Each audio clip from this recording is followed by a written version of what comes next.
Hello my dear students, welcome back to Magnet Brains. एक ऐसा channel जहां पे आपको किंडरगार्टन से क्लास 12 तक free of cost quality education provide कराई जाती है।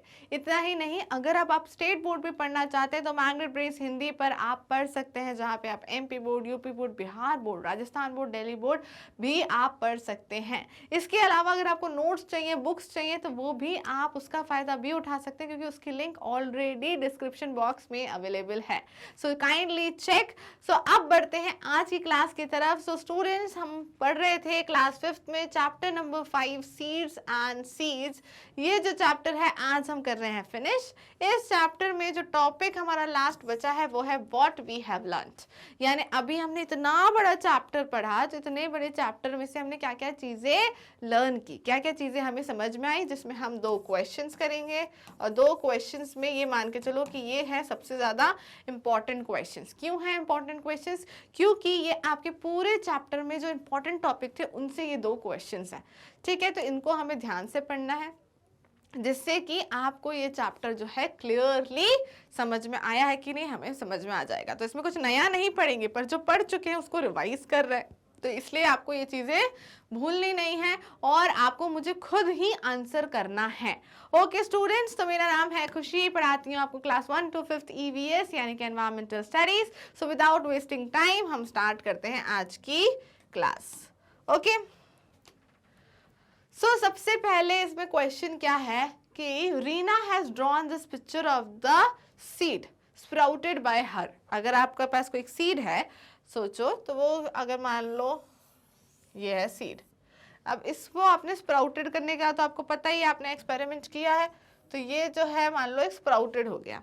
ठीक है, अब What do you think the seed needed for sprouting? क्या क्या चीज चाहिए होगी इसको ये स्प्राउटिंग के लिए? Write in your own words. How would Rina's seed look if they do not get the things? अगर जो चीजें इसको चाहिए अगर वो नहीं मिलेगी तो ये कैसा दिखेगा? Show by drawing a picture. तो वो आपको फिर एक पिक्चर वापस से ड्रॉ करनी है और उससे बताना है। ठीक है, तो मान लो ये स्प्राउटेड है अभी, तो इसको मैं स्प्राउटेड अलग से दिखा देती हूँ। This is a sprouted seed. ठीक है, अब क्या क्या चीजें जरूरी है हमने ऑलरेडी पढ़ा था, फटाफट से बता दो इसका आंसर बच्चों, क्योंकि आप जानते हो क्या क्या चीजें हमें जरूरी हैं। Yes, water plus air plus what else, soil. ये चीजें हमारे लिए जरूरी हैं, सबसे ज्यादा जरूरी ये 2 चीजें हैं, क्योंकि सॉइल में तो हम ऑलरेडी सीड्स को रखते हैं, पर स्प्राउटिंग के लिए क्या जरूरी है कि ये तो प्लांट ग्रो के लिए हो गया, स्प्राउटिंग के लिए हमें जरूरी है वाटर एंड एयर। ये दोनों चीजें नहीं मिलेगी तो क्या कोई भी सीड स्प्राउटेड होगा? नहीं होगा। और अगर मान लो इससे प्लांट ग्रो करना है तो एक चीज और चाहिए, वो है सॉइल। ठीक है, अगर हम आगे और प्रोसेस करते हैं और हमें आगे प्लांट ग्रो करना है तो हमें सॉइल भी चाहिए, तब जाके प्लांट ग्रो होना स्टार्ट होगा। ठीक है, तो वाटर एंड एयर तो क्लियर हो गया कि ये 2 चीजें आपको चाहिए। अगर नहीं होगी तो कैसी इमेज बनेगी आपकी?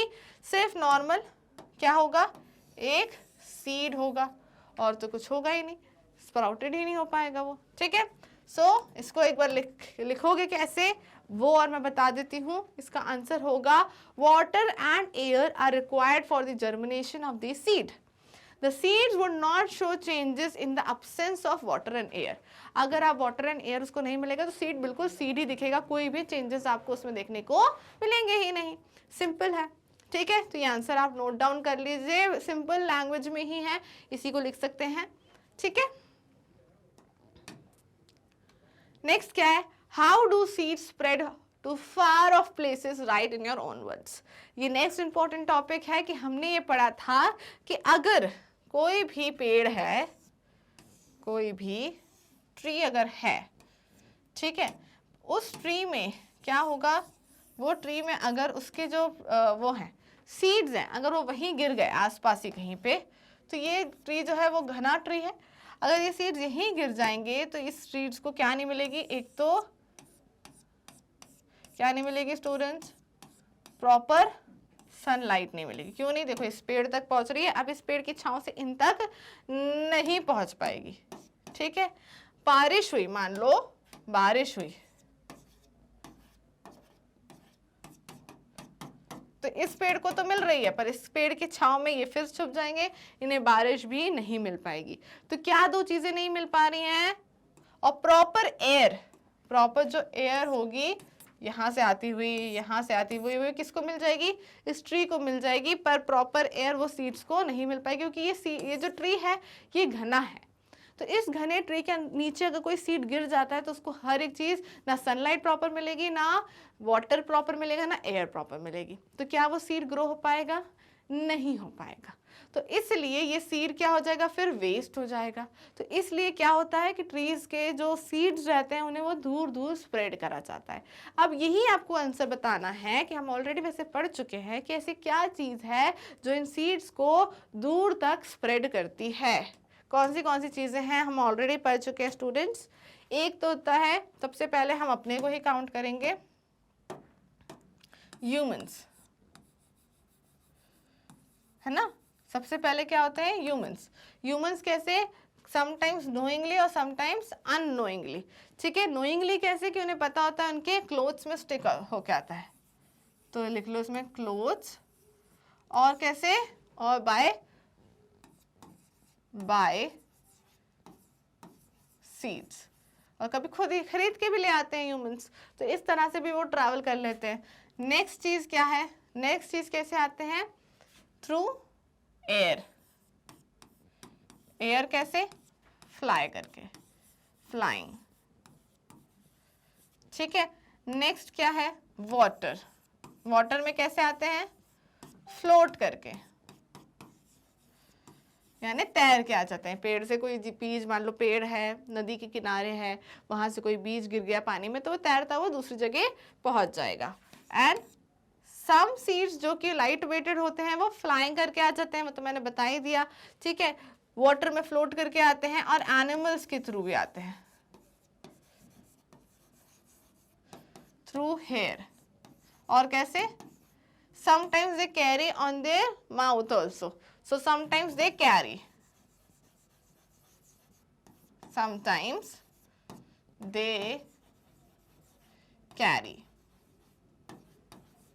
ठीक है, तो ये सारे रीजंस होंगे जिससे आपके जो सीड है वो एक जगह से दूसरी जगह पे पहुंच जाएगा। और क्या हो सकता है? ये भी हो सकता है कि रीजन की ट्री जो है जिसमें कुछ, जैसे सोया पॉड्स के बारे में हमने पढ़ा था कि जब बर्स्ट होते हैं तो अपने बीज वो खुद ही दूर दूर तक फेंक देता है, तो वो केस भी होता है। ठीक है, अब इस आंसर को कैसे लिखना है वो भी हम देख लेते हैं। सबसे उन्होंने बोला, सबसे पहले seeds are spread by birds, animals, air and water, है ना। इन चीज़ों से, जो हमने भी देखा था कि इन चीज़ों से जो हमारे सीड्स हैं वो एक जगह से दूसरी जगह पहुंचते हैं। Many animals eat a fruit and throw the seeds। खाते हैं, फ्रूट खाते हैं और थूक देते हैं सीड्स को, तो वो भी वैसे भी कहीं और पहुंच जाते हैं। Thus these animals help in spreading seeds. Some seeds stick to the fur of animals and thus are transported to the other places। वो fur of animals यानी animals के hair पे stick होके भी एक जगह से दूसरी जगह पे पहुंच जाते हैं। Some seeds have thin hairs and are light weighted। कुछ तो बहुत thin होते हैं, light weighted होते हैं, तो वो उड़कर हवा में पहुंच जाते हैं। तो these seeds float on air and travel to the other places। Some seeds float on water and thus travel to the other places। तो कुछ तो कैसे होते हैं? नदी में फ्लोट होकर पहुंच जाते हैं। वही चीज़ें हैं, वही चीज़ें सेम डिस्कस कर रहे हैं, आप इनको अच्छे से एक बार नोट कर लीजिए। ये दोनों ही टॉपिक बहुत इंपॉर्टेंट है। एक तो कैसे ट्री ग्रो होता है, क्या क्या एसेंशियल्स हैं, कैसे स्प्राउट होता है, क्या क्या एसेंशियल्स हैं, और कैसे सीड्स दूर जाते हैं। ठीक है, ऑल राइट, क्लियर है। सो स्टूडेंट, इसी के साथ आज की क्लास एज वेल एज ये चैप्टर दोनों ही फिनिश होते हैं। हमने क्या क्या इस चैप्टर से सीखा? बहुत सारी चीज़ें सीखी। एक सीड के बारे में, कैसे सीड ग्रो होता है, कैसे वो प्लांट बनता है, किन चीज़ों की ज़रूरत पड़ती है, और कैसे सीड का दूर जाना ज़रूरी है, वहाँ कैसे वो ग्रो होता है, कितने वैरायटी के सीड्स होते हैं, वो सीड्स कैसे दिखते हैं, ये सभी चीज़ें हमने ऑलरेडी आपके इस चैप्टर में कवर कर ली है। आपके इस चैप्टर का हमने कोई पार्ट नहीं छोड़ा है, हर एक एक्सरसाइज करी है, हर एक क्वेश्चन किया है, हर एक चैप्टर में जो जो चीज़ें इन्फॉर्मेशन दी है वो सारी चीज़ें हमने पढ़ी हैं। कुछ भी चीज़ मिस नहीं करी है। सो आई होप कि आपको ये चैप्टर पढ़ने में मज़ा आया होगा मेरे साथ। अगर आपको ये चैप्टर पढ़ना लगा कि हाँ हमने सब कुछ सीख लिया, तो आप ये चैप्टर को अपने फ्रेंड्स को भी शेयर कर सकते हैं, सो दैट वो भी ये देखें कि उनने भी इससे कितना कुछ सीखा है। ऑलराइट स्टूडेंट्स, तो मिलेंगे हम नेक्स्ट क्लास में, तब तक के लिए स्टे ट्यून।